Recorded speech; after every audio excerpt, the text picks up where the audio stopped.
Hello, hello, hello, and welcome to the 28th episode of the Collective Spotlight. I got some cool headgear on, so I feel like I'm ready to fly an X-wing into the Death Star. Pew, pew, pew. But anyways, I have a really awesome guest today. He actually was in the store last week, but a few things with Diamond one thing led to another. His book is officially releasing through Diamond tomorrow. We've had them in the store for a week now, but it's the ever so talented David Byrne. How are you doing, David? Good. How are you? I am very good, dude. You were here last week for a signing of the book today. That is a fact. That is a fact, and it's actually coming out on my birthday, January 27th, which is tomorrow through Diamond. Yeah, you're gonna be old, right? I am good. I'm officially gonna be 30, dude. So don't even remind me. I'm gonna start being like my mother, and I'm 29 every year moving forward from now on. But tell the people, because I've had a chance to read it, and I'll tell them what I've compared it to things. But tell people, you're the writer, what Stake is. Okay. Well, you've seen me give this, and you know I'm really bad at this pitch, so I'm gonna do it anyway. It's a modern day vampire story where vampires have basically announced their presence by ripping someone's heart out on national television, and the eponymous Stake is a witness to it, and it's one of her best friends who's killed, so she devotes her life to tracking down the vampire and his cronies who did it as a part of the vampire bounty hunting union. So her and her vampire partner Jessamy, basically it's their job to find and register or bring in unregistered vampires. And David, you talked to me about Stake, what I feel like is 3 years ago now, almost. Yeah, probably about 2.5 years. 2.5 years ago. How long have you been working on this book? About 2.5 years. Okay, so I got in on the ground floor then. Yeah, I mean, when you met me, the couch was in the middle of coming out, so yeah. Stake was right there on the horizon. So, Stake's origin story, so to say, is very interesting, and it takes turns and twists and things like that. The book originally started on Kickstarter, and the same script that we are receiving tomorrow was on Kickstarter. But talk to us a little bit about some of the changes that have. Uh-oh. Did we lose Danny?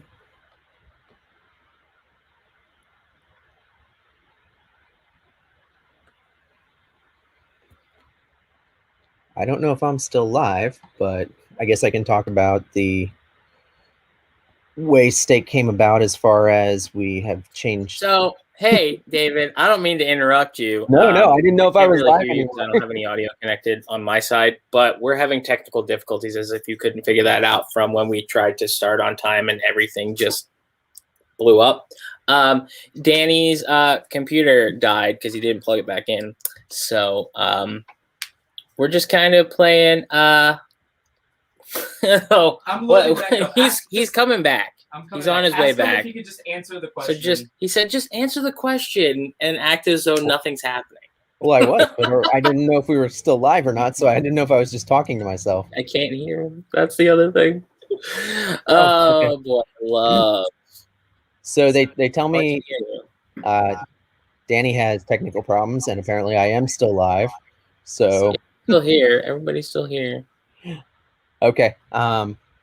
So Stake is a project that I've been working on for several years, and we had an original artist, Luis Bernardino, and the Kickstarter that we launched back in March was with his art, but for reasons I'm not really going to go into, we ended up having to change artists after that first issue, and because it's going to be a longer running series and we only had one in the can, Francesca Fantini graciously offered to lend her services to the main series, as she was already in the process of drawing Stake Presents Jessamy, which was the Kickstarter we just had in October. So going forward, she will be doing all the art for that one. It looks like Danny's back. There he is, right there. Yeah, sorry about that. Don't look at me. Who are you? You have to mute yourself. Anyways, so David, thank you for yeah, you were talking about the artist and how you ended up finding Francesca. Mm-hmm. Francesca, I really think I've had a chance to read the book from the Kickstarter version to this version, and I really do think Francesca's art kicks it up that little extra notch that I think you might have been looking for. Talk to me a little bit about your experience working with Francesca. She's actually been great. I mean, she wants deadlines, and when you give her deadlines, she hits them. So You like that as a creator, then? I love that as a creator, and I've just finally experienced where she's catching up to me to the point that I was turning in a script on Thursday that she needed to do a cover for. So it's nice to have someone who hits their deadlines, and she seems really enthused about the project, which is also fantastic. I mean, you really want someone who loves the characters and working on the project. So. Yeah, and she's been all over our social media, pushing our cover and everything like that, which is awesome. Oh, she's way more active than I am. Yes, very much so.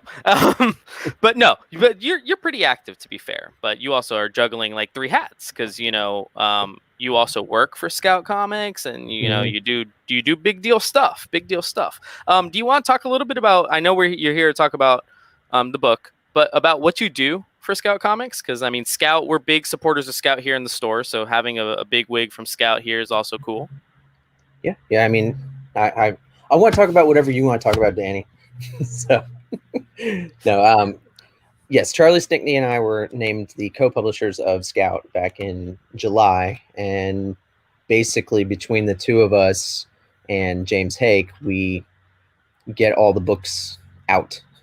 So I mean, we have a very strong editorial and design team behind us who deal directly with the creators and obviously on the editorial side and getting the books put together. But then we make basically all the scheduling decisions, do the vast majority of the promotion, the talking to retailers like yourself, and booking these variants like the one you have, and it's just nonstop. And it is a cycle that it doesn't breathe, because even with the pandemic, we kept going. We kept publishing books and trying to help retailers out and keeping our books going, because it also, if we're not putting their books out, the creators aren't getting any funds from their stories either. So it's really, we were looking out for everybody. And, in a time like the pandemic over the summer, people needed things to do and to read. They were stuck at home. So we're lucky enough to have a printer who was considered essential. They never shut down. They were able to ship stuff all over throughout the country. So it was pretty fantastic. Yeah, and I mean, first of all, I've been. You guys are also essentially Florida-based. The headquarters is in Fort Myers. Am I right with that? Yes. Fort? Yep. So you guys are Florida-based. It's easy for you guys. Literally Francesca's literally in the chat. So there she is. See, she's very active. Yes, but I can't see the chat though. Well, all right. I'm just. So, yeah, if Francesca can join, we can always send her a link, Steven, if you want to do that. I don't think she's ready yet with her English. Oh, really? Like, she wrote "Hello, everyone" really well. No, I'm just kidding. But David, so now that you're involved with Scout, and you talked about how you and Charlie and all you guys help, get the books out. You're also a part of that group that takes a look at the pitches. Is that correct? Yes. Yeah. So you pretty much anything that has been produced by Scout now has been given the David Byrne go. Are we at that point where everything that's being released has? No, we have books we signed years ago. Oh. So we sign them it's at a pitch phase often. I mean, if you go to our submissions, it's a minimum of 5 pages and a cover, and then a synopsis, where the story's going to go, how many issues, all that fun stuff. So we may sign a series based off of 5 pages, but we won't put it out into the world until, it's almost complete or fully complete, just depending on the length of the series. Okay, I got you. So speaking of which, So what is your plan with Stake? I know you've already got like a spin-off book that went on Kickstarter around October. Is your plan for it to be an ongoing book? Right now, it's the story I've plotted out is about 24 issues. It's 4 arcs. Obviously, as you write, things can change. Economics can change things, but that is my plan currently. But the story, it just wraps up this part of the story. So obviously, with the characters involved, it could really go on indefinitely. And then the idea behind the spin-offs is, with it being about vampires, obviously you've got thousands of years to work with. So between each arc of the main series, I'd like to be putting out a spin-off that's, either a one-shot or like a 3-issue mini, so that even though we're going to be coming out monthly, when that first arc ends, then you've got a little filler for a couple months before the next arc starts up again. So it was Jessamy, right? That was the one that you did just recently? Yeah, Stake Presents Jessamy. So that's how they'll be formatted: Stake Presents, and then whoever the character is, and then there's a very long subtitle, but it's only on the inside cover because I didn't want to put it on the cover. Hey, Ashley. Ashley actually is in the UK, and Ashley grabbed one of our covers last week when you were on the auction. So that's really cool. I remember, yeah. But so I have to ask you this, and I know technically, if this was an artistic decision, it was your previous artist. But one of the coolest things I thought about Stake is how it's a black and white book in theory, with the splashes a lot of times red. There's other colors that get brought out, but a lot of times it's red. Was that a creative decision on your part, or was that kind of an artistic decision that you were cool with when somebody approached you with it? It was discussed prior to him really digging in the first time. Okay. And, when he kept giving me these great pages, and they were black and white, and I said, I thought we had talked about a little color. And he's like, oh yeah. And I said, how about we just like tear it down, keep it black and white, but do, some color splashes here and there where it's important. And then if you look at the difference between the Kickstarter version and the version that Francesca did for #1, she really took the ball and ran with using the spot color more frequently, and she uses it very well. Yes, absolutely. And I encourage, we do have copies of the Kickstarter version in the store here, but I do encourage anybody, because it's still a great read. It's definitely going to be something potentially collectible if this gets picked up. But if you get to put them side by side and you look, because the script is exactly the same, right? Did you end up changing any dialogue from Kickstarter to this? I don't think so. Yeah, so the script pretty much is the same, but Francesca absolutely knocked it out of the park with her spot color, even when it wasn't blood. Like, there's small little parts where it's like a phone and it's a button on a phone, and she makes that button stand out. And I thought she did a phenomenal job. Like, I hope she's still watching. Really, Francesca, knocked it out of the park. And what's funny is you mentioned to us that she actually had previously worked on another book from a friend of the store, which was Artemis and the Assassin. So we actually are kind of familiar with Francesca. And she did the second printing cover for Man Among Ye, which was Stephanie Phillips as well. So she has, she's got some Florida ties. We need to get her down here. Yeah, but I don't think Stephanie's here anymore. Stephanie's not, but Stephanie's born in Florida. You're always going to be Florida. You know this, David. Well, no, you're from Philly. I was actually born in Germany. Born in Germany. I did not know this. I learned something new today. Yeah. So, David, another cool thing that Stake has is the VHS cover. What is that? Is that some sort of secret variant? I believe this is secret. Some diamond orders may have been fulfilled with a couple of these instead of the regular cover. Yes, and it would have been a better secret if we weren't so diligent with getting our retailer direct orders out to the stores that order directly from us, because Diamond's 2 weeks behind. So a lot of stores just got them, I would guess, today, unless they have Monday delivery. Yes, I guess some stores do have Monday delivery, but we did receive one through Diamond today as well. Oh, nice. So, got a bonus. Yes, it was a nice bonus. We do support you guys. We are proud supporters of the Scout Retailer Direct system. But Steven brought up a great point. We have to order at least one from Diamond so that way it shows up on our invoices and everything like that, and our customers know that we are carrying these books from an amazing publisher. Actually, David, I'm going back to one of the first things you said about, Scout Comics and everything like that. You mentioned that you guys were still putting out books during the pandemic. Mm-hmm. And I think that was honestly one of the best moves you guys could have done, because a lot of comic retailers like us, Diamond had shut down. Diamond shut down for almost 2 months. There was no way to get new product in. Towards the tail end, DC tried to step in, but you guys were the only ones really putting out product. What did you guys see any type of response from retailers? Retailers typically only like to talk about the negative, but did you guys see any type of response from making that move? We've definitely gotten a lot of praise, and it's nice. But we did it because we wanted you guys to be able to have product, the stores that were open, but also we were at the same time offering these things through our website and allowing stores that were closed to send their customers to the website, and they would get 50% of the sale. So if you can be open as a retailer, you could still sell books to your customers through us, basically. Yes. And I thought that was an awesome thing that some of you guys as retailers or as distributors really and publishers went out of your way and did. But I really, I'm always a supporter of what you guys do, direct market with us, because we've talked about it plenty of times. It makes sense to do it directly through you guys. I know it's a lot of work for you guys, but it makes sense. We have a staff that's growing down in Fort Myers, but yeah, it's because of shops like you, which is a good thing. I mean, growth is good.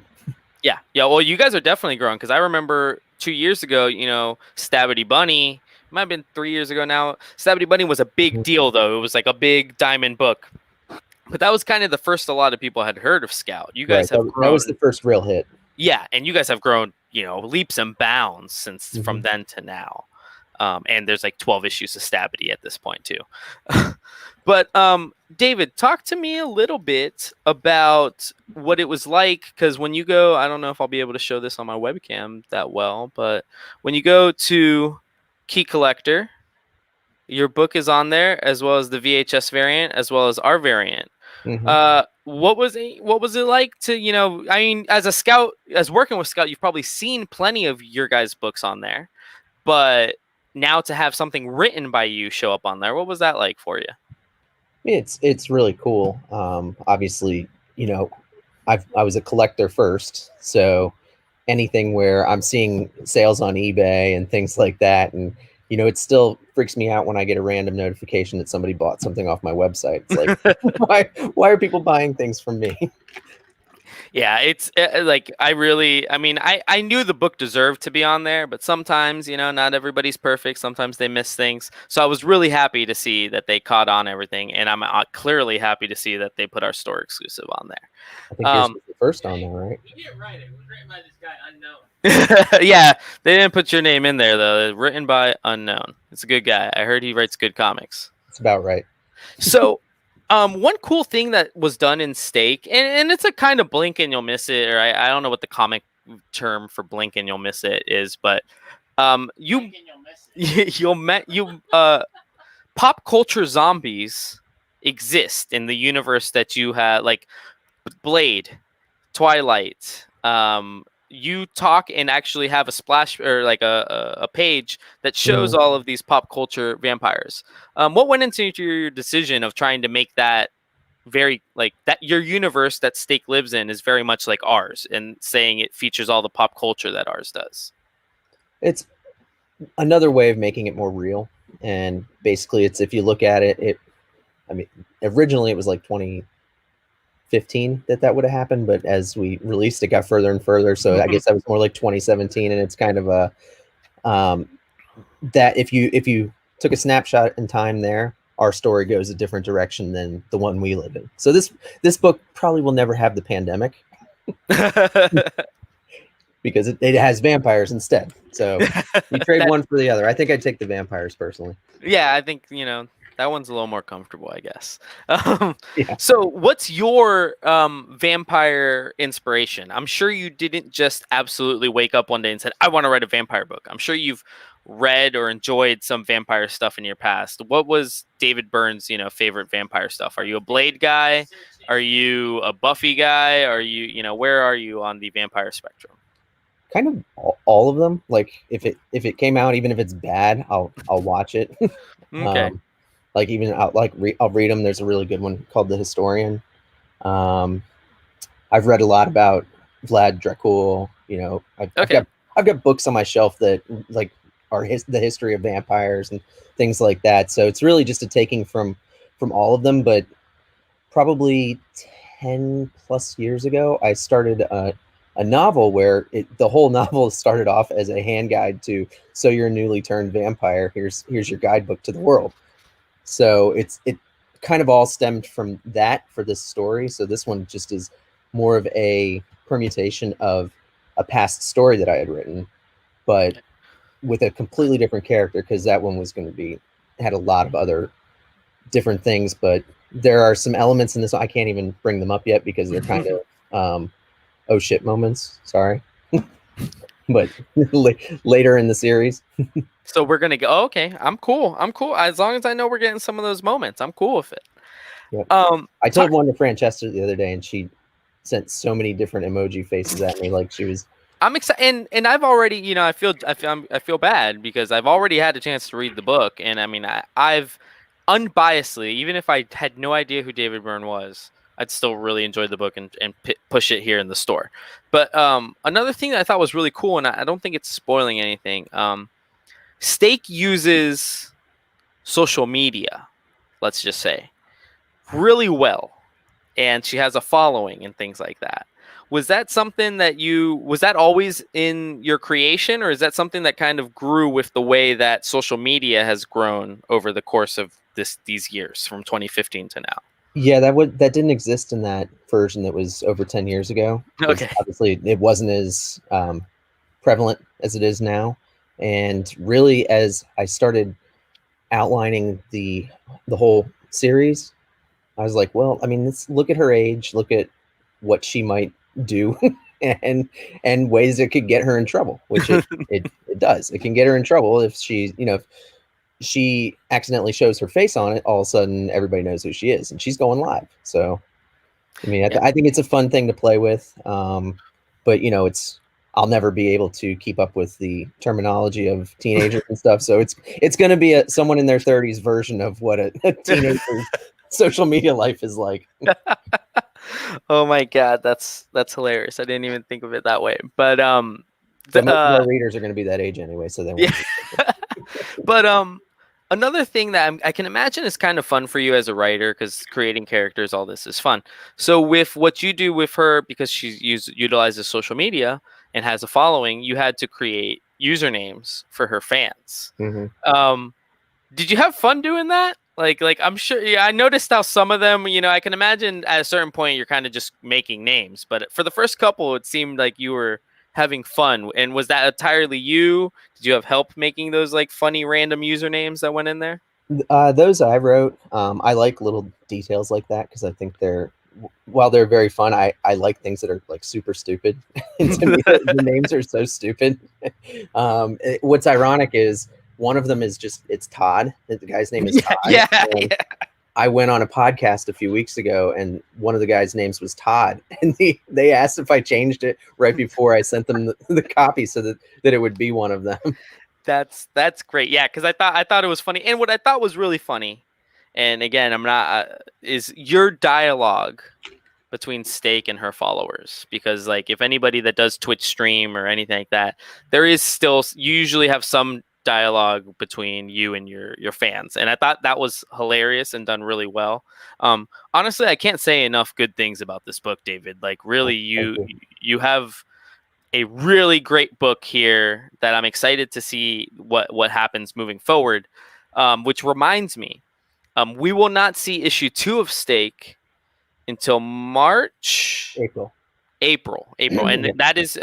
Can you explain that real quick to the viewers of Scout's program there with that? Yeah, I mean it's more. This is going to be kind of a how the sausage is made for retailers and publishers as far as getting books from us to the streets and into the retailer like Danny's hands, where we have a 4-month cycle. We have to submit the descriptions and photos for our books 4 months before it hits the shelves.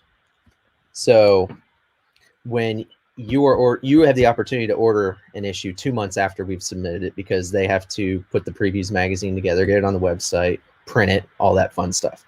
So right now, as Stake #1 is coming out, the previews magazine that has Stake #2 should have been in your most recent shipment, and it's already up on Previews World. So the whole idea was, instead of making you guess by putting them month after month, because that 4-month window, it's moving. Yeah. So typically we would be soliciting #2 before #1 ever reaches a retailer, and they would have to guess how #1 did. And sometimes they're already doing #3 before #1 comes out. So I've been there. You're there now. If you've got a series that has no following and no history, or creators with the same, no following, no history, you don't know how to order #1. You're going to order a couple of #1s just because you want to have them on the shelf. Yeah. But then what do you do for #2? Yeah. So, and I think it's real smart, because a lot of stores typically are forced to always downsize their #2s from #1s, because it's a guessing game. When you actually know how many you've sold, there's a barometer there, which now we're going to have, weeks of a barometer to find out what we want to do for 2. Granted, you're local, so we'll still order a ton and just have you come on down and sign them for everybody. Yeah, I guess I didn't finish the actual thing we're doing. So what we've done is now we are waiting 2 months, an additional 2 months, before we solicit the #2s, and then going monthly, which in turn gives you what we talked about, is that time to gauge how a #1 does in stores. I mean, we've heard it a lot. You've said it to us back before we were really doing the retailer thing, that you would have people come in and ask for a book, but you didn't have it because you didn't order it, because you didn't know how it was going to do beyond #1. Yeah. So Yep. And it's tough, especially once you get to issue 3 and 4. Right. Issue 1 and 2s are a little bit easier to order than those. Right. Another thing that I actually wanted to talk about is, you have tons of great creators over at Scout, and this is Stake is not our first ever store exclusive with you guys. We actually had done Adam Barnhart's Shit Show with a Brian Silverbacks cover, who you actually have had a chance to work with a few times, both as a publisher and as a creator. Yeah, he's actually in the chat right now too. Oh, yes, he is. Bloody good. Or he was. I don't know if he's still there. Bloody good. Our friend from Loggerhead and Kara Prime, and you got to work with Brian on Cthulhu Invades Oz, if I'm not mistaken, right? Give me 1 second. I'm not going far. Just rotate in the chair. Yep, that was. Yeah, well, it's Jack Pumpkinhead, right? Correct. Yep, that was we did a 10-page story for the anthology, which, I mean, Travis Gibb gave us. He said it could be 1 to 10 pages, and apparently I was the only one who did 10 pages. So I did 1. All right, so we're both on different sides of the spectrum there. Well, I mean, if you're gonna give me room, I'm gonna take it. Yeah, but Brian wasn't super jazzed about it. He made his feelings clear in several chats on live chats. So yeah, we're not saying anything out of turn here. But definitely, I mean, just to get people excited, I mean, I do believe we're going to have a whole Cthulhu Invades Oz signing at the new store. So, hopefully you'll come join us, and, we'll have Travis and Jonathan.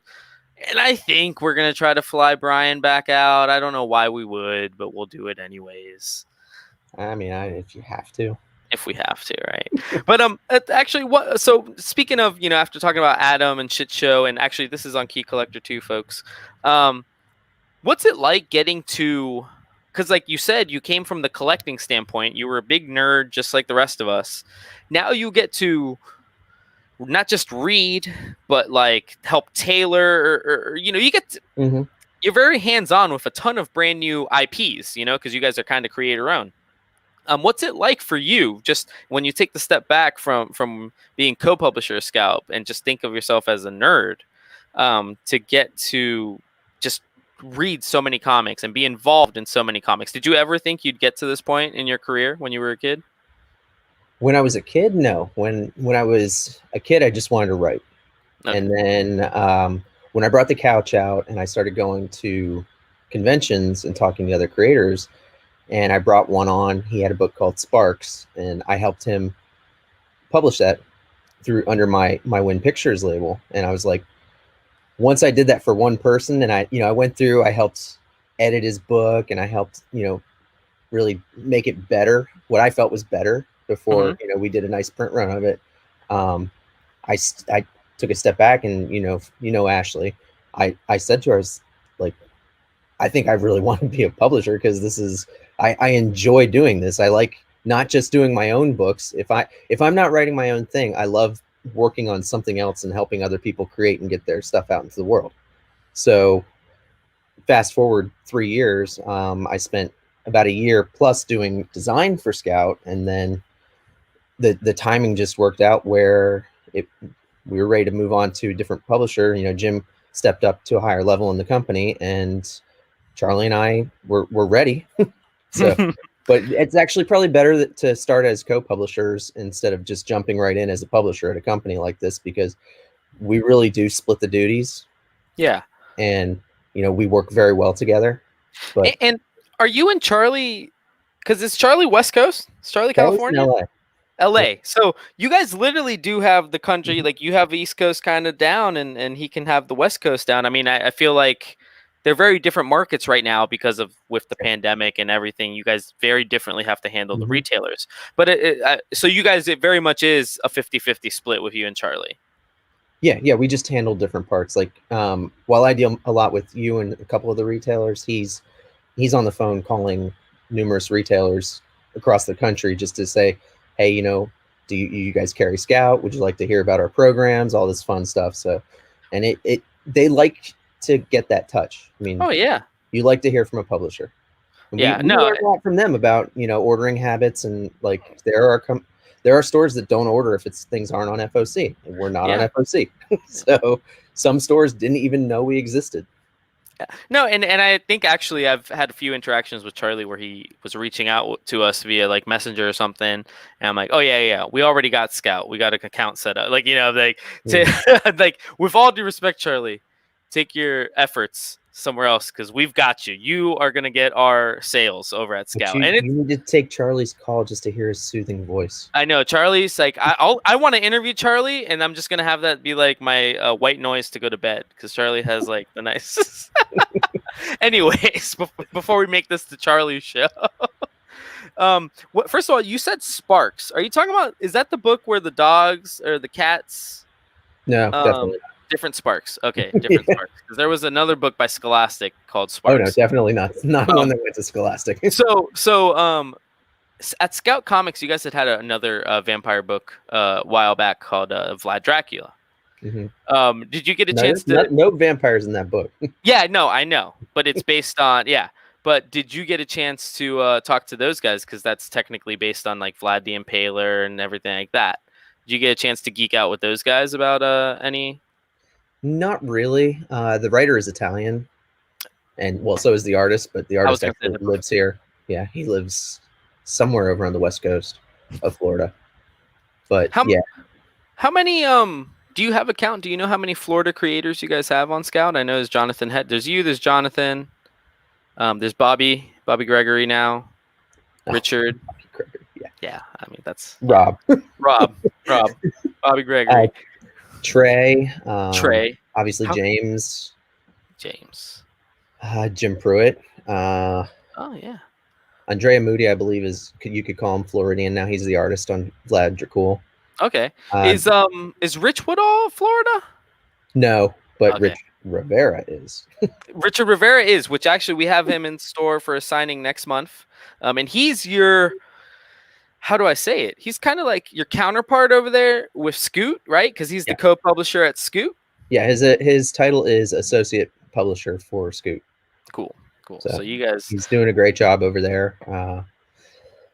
We just launched that actually this month with Sengi and Tembo and Soulstream and Loot. Yep. And then and those all three did amazingly well. I think one, I mean, honestly, I feel bad. This has now become the Scout show, but you guys with the $1.99 for the scoop books, I think is Mhm. absolutely genius, and it's going to hopefully change the game for all ages media because parents, especially if they don't collect comics on their own, a $3.99 price tag or a $4.99 price tag can be not enthusiastic, but $1.99 for a full and complete issue is much more, I feel like, approachable for a parent.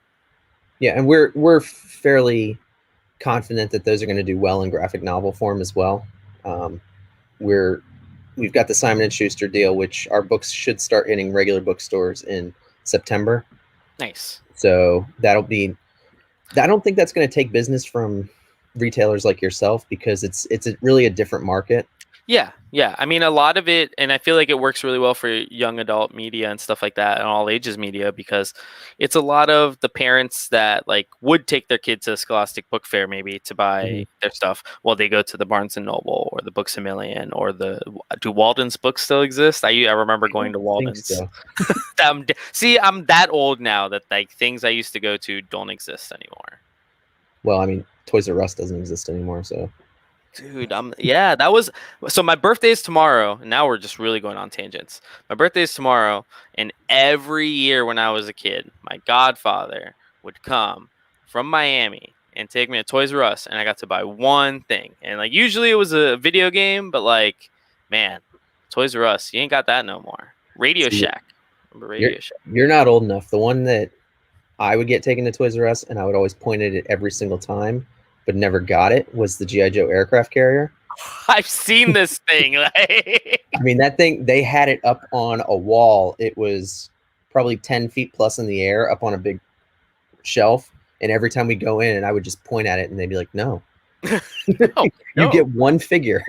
Yeah. You can put one guy that like one day will be on that thing. So now that you're an adult, did you ever get yourself the carrier?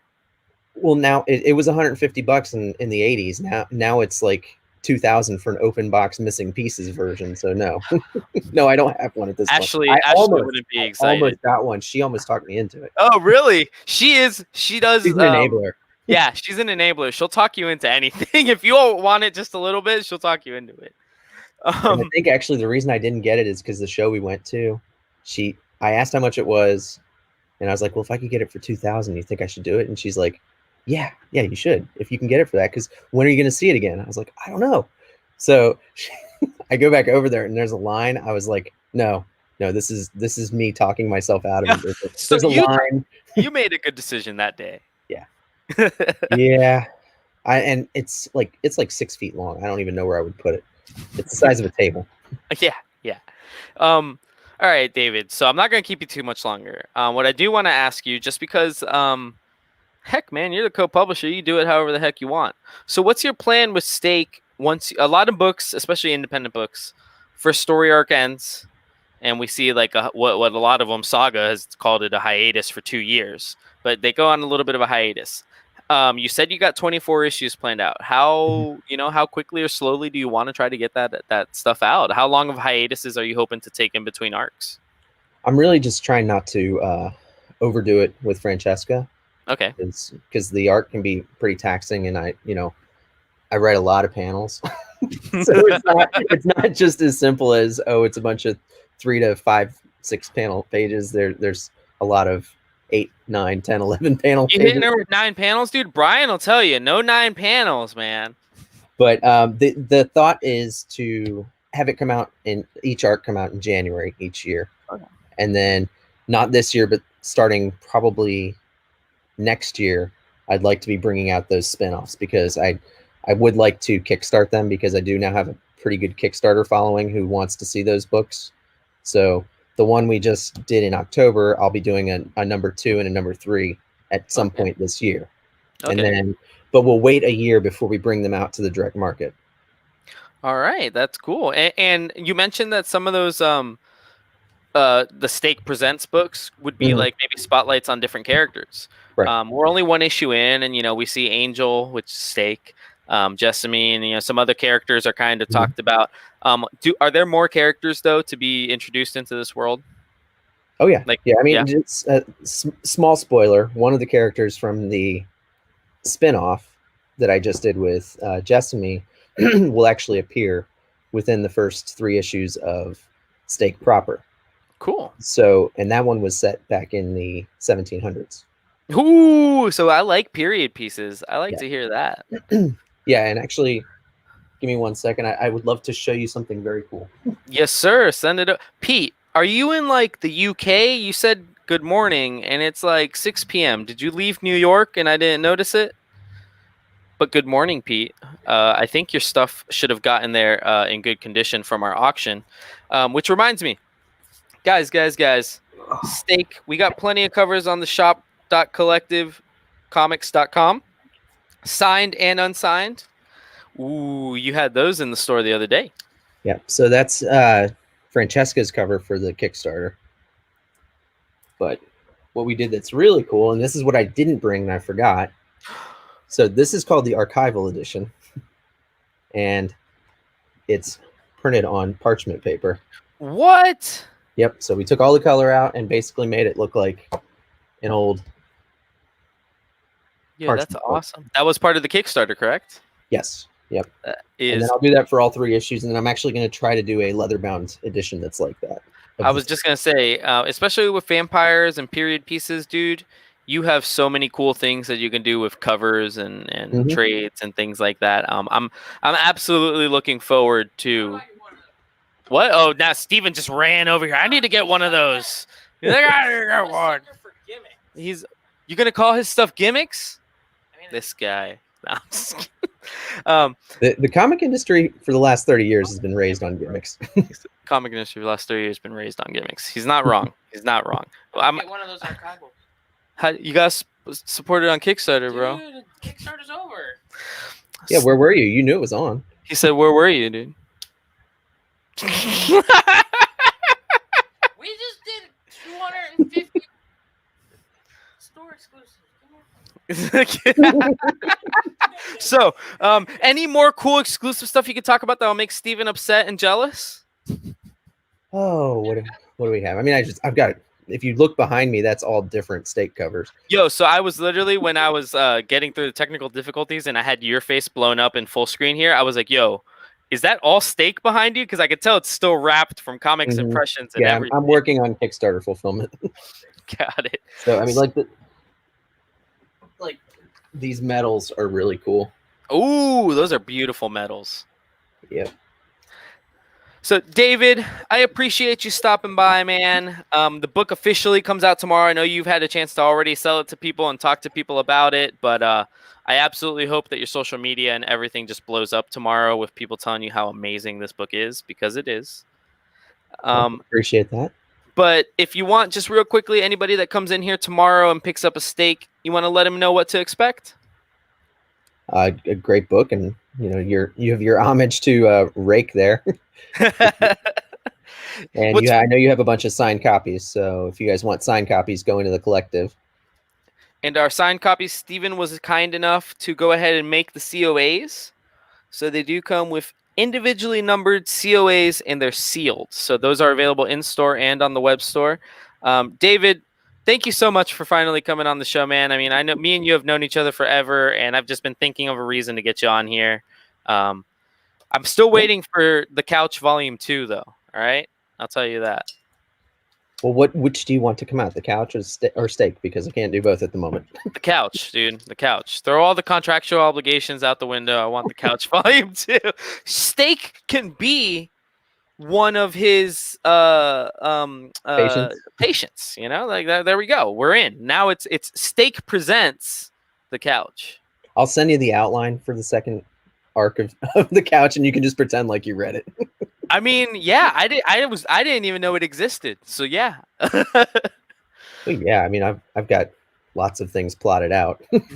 Spider-Man Volume 2 as well. We do have a villain. Richard Rivera helped me come up with a villain, but I'm not gonna share it because I don't want it to get stolen. Okay. Well, thank you so much, David, dude. We super appreciate it. The book is Stake. It is on Key Collector. Make sure to grab any copy, really. We just want you to read David's book. And thank you so much for your time, David. We'll have you on, I know, at some point in time, because you're super talented and you're always putting out great stuff. Thank you, sir. We'll see you soon. Take it easy. So thank you so much to writer, creator, co-publisher David Byrne from Stake. Steak, we have signed COA'd copies here in the store. We do still have raw copies, unsigned. And we have A covers and a couple of VHS covers. We have signed and raw VHS covers.